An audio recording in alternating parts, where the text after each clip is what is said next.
അമ്മേ, ചേച്ചി വരുന്നു.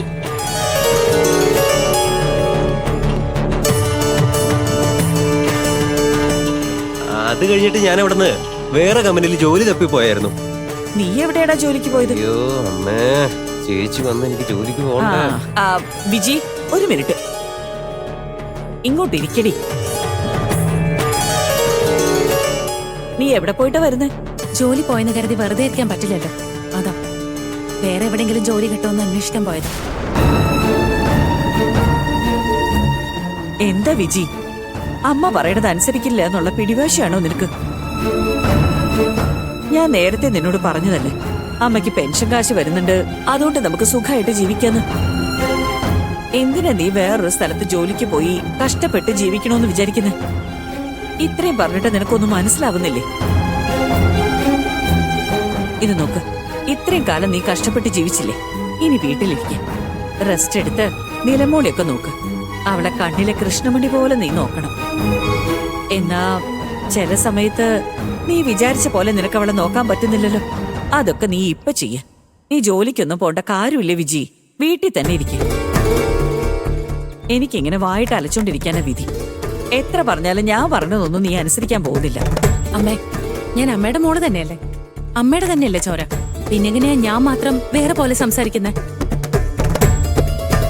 അമ്മ പറയുന്ന കാര്യം തന്നെയാ ഞാനും പറയുന്നത്. അമ്മ പറഞ്ഞു പലതവണ ഞാൻ നോ പറഞ്ഞിട്ടുണ്ട്. എന്നിട്ടും അമ്മ പിന്നെയും പിന്നെയും പറയുന്നില്ലേ? അതുപോലെ തന്നെയാ ഞാനും പറയുന്നത്. ഞാൻ പണിയെടുത്ത് സമ്പാദിക്കണമെന്ന് ആഗ്രഹിക്കുന്നു. എനിക്ക് അധ്വാനിക്കണം അമ്മേ. പണിയെടുത്ത് ശീലിച്ചവർക്ക് വെറുതെ ഇരിക്കാൻ പറ്റില്ല എന്ന് പറഞ്ഞതുപോലെ എനിക്ക് ജോലിക്ക് പോയില്ലെങ്കിൽ ഉറക്കം വരില്ല. മാത്രമല്ല, ഞാൻ അധ്വാനിച്ചുണ്ടാക്കുന്ന ഈ പണം എന്റെ മോൾക്ക് വളരെ പ്രധാനപ്പെട്ടതാണ്. അതുകൊണ്ട് തന്നെ ഒരു ജോലി പോയാലെന്താ, വേറൊരു ജോലിക്ക് ട്രൈ ചെയ്യാന്ന് വിചാരിച്ച രാവിലെ തന്നെ പോയി 4-5 സ്ഥലത്ത് അലഞ്ഞു തിരിഞ്ഞ് ജോലിയുടെ കാര്യം പറഞ്ഞിട്ട് വന്നിരിക്കാം. എനിക്ക് എന്തായാലും ജോലി കിട്ടുന്ന ഉറപ്പാണമ്മേ. അതുകൊണ്ട് അമ്മ ദയവ് ചെയ്ത് ഇനി ജോലിക്ക് പോണ്ട, വീട്ടിലിരിക്കെ കുഞ്ഞിനെ നോക്ക് എന്നൊന്നും പറയല്ലേ. നീ ഇങ്ങനെ കഷ്ടപ്പെടണത് എനിക്ക് സഹിക്കാൻ പറ്റുന്നില്ല വിജി. നിന്നെ ഞാൻ എത്ര നന്നായിട്ട് വളർത്തിയതാ. എന്നാ നീ ഇപ്പൊ വെറും ഒരു തുണിക്കടയില് രാവിലെ മുതൽ വൈകുന്നേരം വരെ നിന്നുകൊണ്ട് ജോലി ചെയ്ത് അവിടെയുള്ള എല്ലാ പ്രശ്നങ്ങൾക്കും ഒരു പരിഹാരം ഉണ്ടാക്കി ഒരുപാട് സഹിച്ചിട്ടല്ലേ നീ ജീവിക്കുന്നത്? എന്തിനാ ഇതൊക്കെ? വേണ്ട മോളെ, മതിയാക്ക് വിജി. അമ്മ എന്ത് തന്നെ പറഞ്ഞാലും എനിക്ക് ജോലിക്ക് പോവാതിരിക്കാൻ പറ്റില്ല. ഇത് ഞാൻ 3 നേരം ഭക്ഷണം കഴിക്കാൻ വേണ്ടിയുള്ളതല്ല, എന്റെ മോളുടെ ഭാവിക്ക് വേണ്ടിയുള്ളതാ. അവളെ കുറച്ച് ദിവസത്തിൽ എനിക്ക് നല്ലൊരു പാട്ട് ക്ലാസ്സിൽ ചേർക്കണം. അവളുടെ ടാലന്റ് എല്ലാവരും കാണണം. ഒരു അമ്മ എന്ന നിലയ്ക്ക് ഞാൻ എന്തൊക്കെ ചെയ്യാൻ സാധിക്കുമോ അതൊക്കെ ചെയ്തേ പറ്റൂ അമ്മേ. അമ്മയുടെ കയ്യിൽ പെൻഷൻ കാശുണ്ടെന്ന് കരുതി എല്ലാ കാര്യങ്ങളും ചെയ്യാൻ പറ്റുമൊന്നുമില്ല. ഇല്ല വിജി, നീ പറയണതൊക്കെ എനിക്ക് മനസ്സിലാവുന്നുണ്ട്. അന്ന് ആ കടയിൽ ജോലി പോയപ്പോ രാത്രി മുഴുവൻ നീ കിടന്ന് കരഞ്ഞത് ഇപ്പോഴും എന്റെ മനസ്സിലുണ്ട് മോളെ. നീ കരയുന്നത് കാണുമ്പോ അമ്മയ്ക്ക് എത്രമാത്രം വേദനിക്കുന്നറിയോ? തെറ്റ് തന്നെയാ അമ്മ, ഞാൻ കരഞ്ഞത് തെറ്റ് തന്നെയാ. നിലമോൾക്ക് വേണ്ടി എനിക്ക് ആ ജോലി അത്യാവശ്യമാണെന്ന് ഞാൻ കരുതി, അതിലൊരു തെറ്റുമില്ല. പക്ഷെ ഈ ഒരു ജോലി അല്ലാതെ വേറെ ഒരു ജോലിയും കിട്ടില്ല എന്നുള്ള ഒരു അവിശ്വാസമോ അങ്ങനെ എന്തോ എനിക്ക് തോന്നി. ഞാൻ ആകെ തളർന്നു പോയമ്മേ. പക്ഷെ അമ്മയൊന്ന് ആലോചിച്ച് നോക്ക്, ഞാൻ അങ്ങനെ ഒരു പെണ്ണാണോ? എന്റെ ജീവിതത്തിൽ എന്തൊക്കെ എന്നെ വിട്ടിട്ട് പോയിട്ടുണ്ട്. എന്തിന്? സ്വന്തം ഭർത്താവ് എങ്ങനെയൊക്കെ ഉപദ്രവിച്ചു. അങ്ങനെ ഞാൻ തന്നെ സ്നേഹിച്ച് കല്യാണം കഴിച്ച ഒരാളെ വേണ്ടെന്ന് വലിച്ചെറിഞ്ഞ് 2 കൈക്കുഞ്ഞുങ്ങളെ എടുത്തോണ്ട് തന്നെ ജീവിക്കാൻ തേക്കടിക്ക് പോയവളാ ഞാൻ. അമ്മ തന്നെ പറ, ഈ ഒരു ജോലി പോയതിന്റെ പേരില് ഞാൻ തോറ്റു പോകുന്നത് ശരിയാണോ? ഇക്കാര്യം രാവിലെ എനിക്ക് മനസ്സിലായത്. എന്നെ ഞാൻ തിരുത്തി അമ്മേ. ഒരു പെണ്ണിന് അഭിമാനം എത്ര പ്രധാനപ്പെട്ടതാണോ അത്ര തന്നെ ധൈര്യവും ആത്മവിശ്വാസവും പ്രധാനമാണ്. അതുണ്ടെങ്കിൽ എന്ത് കാര്യവും നമുക്ക് സാധിച്ചെടുക്കാൻ പറ്റും. എന്റെ അമ്മേ, ഒരാണില്ലാതെ ഒരു പെണ്ണിനെ തനിയെ ജീവിതത്തിൽ വിജയിക്കാൻ പറ്റില്ലേ? അങ്ങനെ എത്രയോ സ്ത്രീകള് ഈ ലോകത്ത് വിജയിച്ചിട്ടുണ്ട്. അതിലൊരുത്തിയായിട്ട് ഞാൻ ജീവിച്ചോളാം.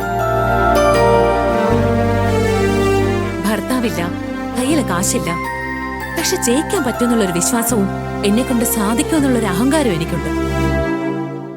ആ അഹങ്കാരം കുറച്ച് കൂടുതലാണെന്ന് തോന്നിയാലും അതിൽ യാതൊരു തെറ്റുമില്ലെന്നാ എനിക്ക് തോന്നുന്നു. ആരുടെ കൈയും പ്രതീക്ഷിക്കാതെ ആരുടെ സഹായവും പ്രതീക്ഷിക്കാതെ എന്റെ മകളെ വലിയൊരാളാക്കി കാണിക്കണമെന്നുള്ള ഒരു വാശിയില ഞാൻ ജീവിക്കുന്നത്. ആ ജോലി പോയാലെന്താ?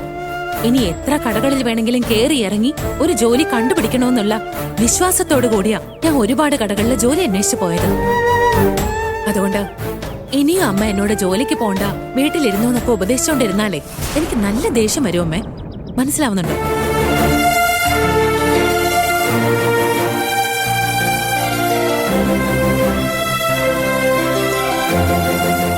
ദേഷ്യത്തിനും പിടിവാശിക്കൊന്നും ഒരു കുറവുമില്ല.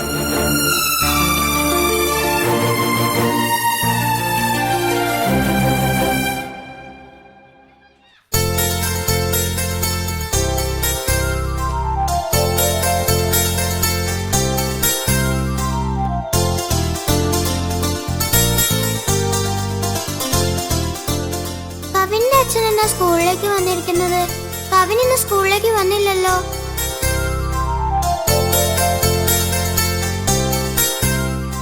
ശരി, കവിന്റെ അച്ഛനോട് പോയി എന്താന്ന് ചോദിക്കാം.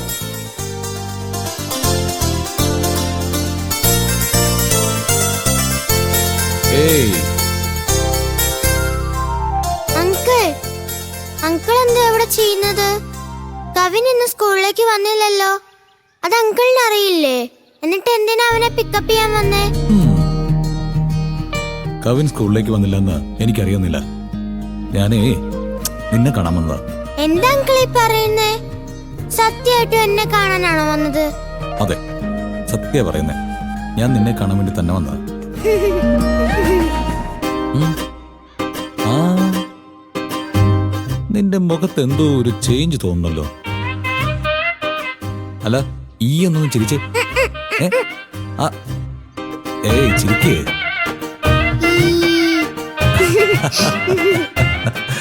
എന്താടാ, പല്ല് കുഴിഞ്ഞു പോയാ?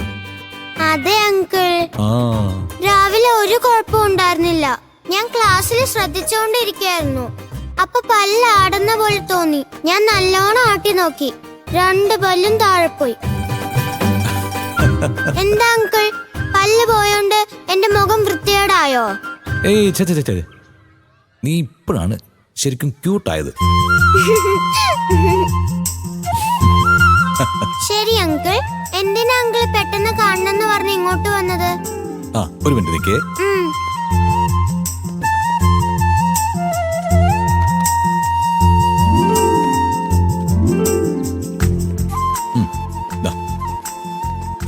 ഇതെല്ലാം നിനക്കുള്ളതാ. കണ്ടോ, ഇതിൽ സ്വീറ്റ്സ് ഉണ്ട്, ബ്രൗണിയൊക്കെ നിനക്ക് ഇഷ്ടമുള്ളതല്ലേ? ഇതെല്ലാം ഇതിനകത്തുണ്ടേ.